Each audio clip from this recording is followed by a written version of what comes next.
What is going on, y'all? Fox Sports Talk back at it with another video talking some NFL, and here to talk about the Chicago Bears. And it is that time of the week that I am sure you guys all look forward to, because I do, which is time to give you guys my game preview for the Bears' opponent this week and their matchup for this week, who are the Atlanta Falcons. So it is the Atlanta Falcons who we will face in week 3 at Atlanta in the Mercedes-Benz Superdome. But again, this season's unlike any other because not going to have fans. Well, the Falcons just announced that they'll have fans like later on in the season, but not when they play the Bears this weekend. So here to break down this matchup, I'm going to give you guys my thoughts on the entire matchup, analysis on all of the different types of things that we have to dissect into here. Ultimately, give you guys a prediction on who's going to win and a score even to go along with that prediction. So let's get started.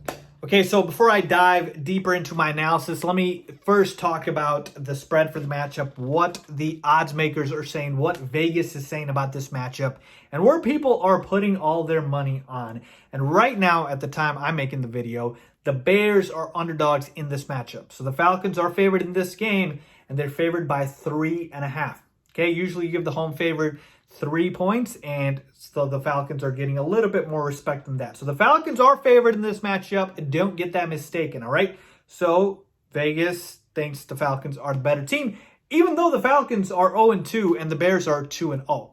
And speaking of that, I think this is a very, very interesting point here, which is the fact that there's been a lot of so-called Bears fans that have not been impressed by the 2-0 start for the Bears because they've played the Lions and the Giants. Even though the Lions game, the Bears were not even favored in that matchup. They were underdogs by 2.5 points. Just throwing that out there, all right? But they beat the Lions and the Giants. And some people weren't impressed. And I feel like the Atlanta Falcons are the team they kind of wish the Bears were or are, because the Falcons are 0-2. Even though they put up all these points, all these numbers, all these touchdowns, Matt Ryan's ripping apart defenses and putting up numbers. Calvin Ridley's putting up yardage, touchdowns galore for the Atlanta Falcons, points everywhere. And what do they have to show for it? Nothing. Zero. Zilch. Nada. No wins for the Atlanta Falcons.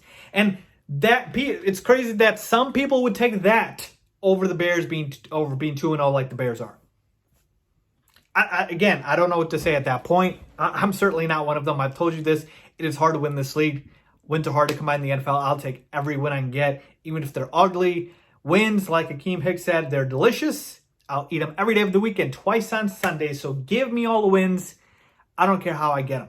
So point being is I just want to throw that out there because, again, I feel like, in a way, a lot of these people that have criticized the Bears for their 2-0 start feel like, putting up all these points and being 0-2 is somehow better, which doesn't make any sense. So with that being said, let's talk about the matchup itself. What are my keys in this game for the Bears? So let me start by scouting the Falcons first, okay? Matt Ryan and the Falcons have just been absolutely, like I mentioned, putting up points. Matt Ryan's putting up huge numbers, over 700 passing yards, 6 touchdowns, 1 interception. Calvin Ridley has really emerged for the Falcons, even more so than people thought. He's become, through 2 games, their number 1 wide receiver, folks. Honestly, he's leading the league in yardage, 239 receiving yards for Calvin Ridley and 4 touchdowns. Julio Jones is only at 181. So the Falcons have 2 number 1 receivers now in Calvin Ridley and Julio Jones, who are both monsters. And it's so funny because you see Calvin Ridley breaking out and just doing amazing, but his brother, who's on the Bears, Riley Ridley, obviously can't even see the field. It's just crazy. Yeah, so the Falcons' offense has been insane.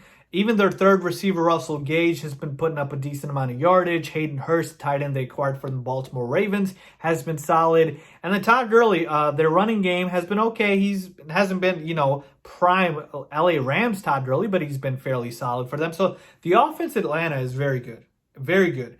They have no issues. It is the defense in Atlanta, which is awful. I mean, this is a Swiss cheese defense. Holes everywhere on this defense. And this is a defense that Russell Wilson in week 1 ripped apart for 322 yards and 4 touchdowns. And the Seahawks beat the Falcons 38-25. And then Dak Prescott ripped them apart and ran all over them for 322 yards. Excuse me, not 320, 450 yards. 322 was what Russell Wilson did. 450 yards and 3 rushing touchdowns. So just getting gashed through the air are the Atlanta Falcons. And speaking of the Cowboys game, they had no business losing that game. I can't believe the Falcons lost that one. But that's what the Falcons do. They choke and just, again, they were up all that game. Just unacceptable the way they lost. So point being is this defense is awful. This defense is awful, folks. And so I am expecting this Bears offense to be able to do whatever they want. Now, there is a specific part of the offense I want to focus on, which is the passing attack. Because in terms of the running game, even though I would like to establish the run every game, just to see, again, will it be working, will it not, depending on how the defense is playing, this passing attack for the Bears is going to be more key because the Falcons have been decent against stopping the run. Okay? In week 1 against Chris Carson and Carlos Hyde, they kept them to 3.5 yards per carry for Chris Carson and 3.3 yards per carry for Carlos Hyde. I mean, 7 rushes for 23 yards, 6 rushes for 21 yards, not great at all. And then Ezekiel Elliott last week, you go up against the top 3 running back, 22 carries for 89 yards, 4 rushes, 4 yards per carry, which is okay, but nothing fantastic, right? So the Falcons have been decent at stopping the run, which is why I say, even though I want to establish the run with David Montgomery, the real hole here is the pass funnel for the Falcons because Amari Cooper, CeeDee Lamb, DK Metcalf, Tyler Lockett ripped them apart. Just absolutely shredded them. And so I need the Bears receivers this week to show up and show out. I'm looking at Allen Robinson, I'm looking at Anthony Miller, and I'm looking at Darnell Mooney. Especially the first 2 in A-Rob and Anthony Miller, who had very underwhelming weeks last week. Especially Anthony Miller, who put up a donut. Just straight up put up a donut. Nothing. No catches, no yards. This week, they should be able to do whatever they want against the secondary. I want Allen Robinson over 100 yards. I want Anthony Miller at least, 60, 70 yards. But, yeah, they should be able to do whatever. And this passing attack with Mitchell Trubisky should be working. Mitch should have a very, very, very easy time against this defense to be able to do whatever he wants. Because like I said, Russell Wilson ripped him. Dak Prescott ripped him. Mitch should be able to do the same. Am I saying he's going to put up those numbers? No. But I am saying that the matchup is good enough where he should be able to attack them. And it's not just limited to the receivers, by the way. Let's get our tight ends involved. Let's see Jimmy Graham have a big game. Let's get Cole Kmet involved. I want everybody showing up and showing out because you can throw a party on the Falcons. This can be a shootout. This could be an offensive party against the Falcons where you have everybody eating. Let's get Tariq Cohen eating. Let's get, again, like I said, Jimmy Graham, Cole Kmet, Allen Robinson, Anthony Miller, Darnell Mooney. So I want the receivers to have a fantastic game. No more drops. No more drops, please. I don't want any more drops. And I believe Mitchell Trubisky should have a very good game here because, like I said, this is a pass funnel. The Atlanta Falcons are. And so that benefits the passing attack for the Bears.